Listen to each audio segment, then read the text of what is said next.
Good morning. My name is Aliza Bolling, and I have been given the privilege of speaking to you guys briefly about the topic of love. The Bible is full of verses about love.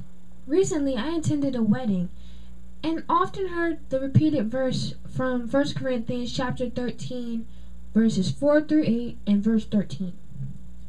Love is patient and kind. Love does not envy or boast. It is not arrogant or rude. It does not insist its own way. It is not irritable or resentful.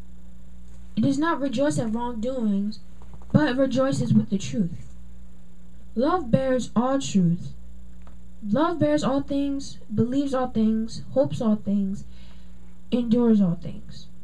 Love never ends. And now abide faith, hope, love, these three, but the greatest of these is love. Those verses from Corinthians give us instructions on what couples need to do to stay in love with each other throughout the years, or so my grandparents and parents have told me. I wouldn't know. I just have to wait and see. Right now I have a little brother who I try to love every day of my life.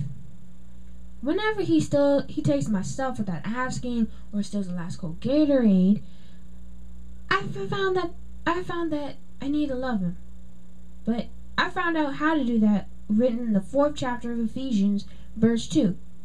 And it helps me to be the big sister that I need to be. It states that with all humility and gentleness, with patience, bearing with one another in love. I hold on to these words and remember how cute he was as a baby.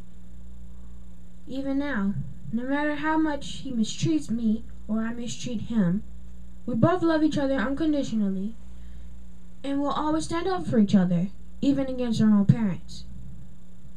So I hold on to these words from Ephesians and pray that I too can return the love to my little brother for always.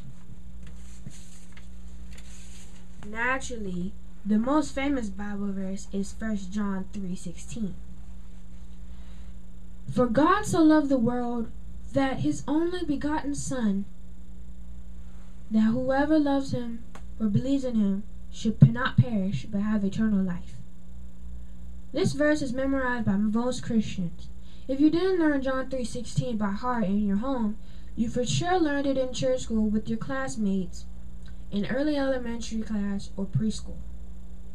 Lately, I have concentrated on a different verse. The verse is 1 John 4:7. Beloved, let us love one another, for love is from God, and whoever loves has been born of God and knows God. I have focused on this verse because it reminds me that even though I have faults and shortcomings, God will always love me, and that I need to love others. Every day I work to love others because I know that God will always love me. That is what God will want us to do, to love one another, and through our love for one another, the world will know that we belong to God and we are his people. Thank you.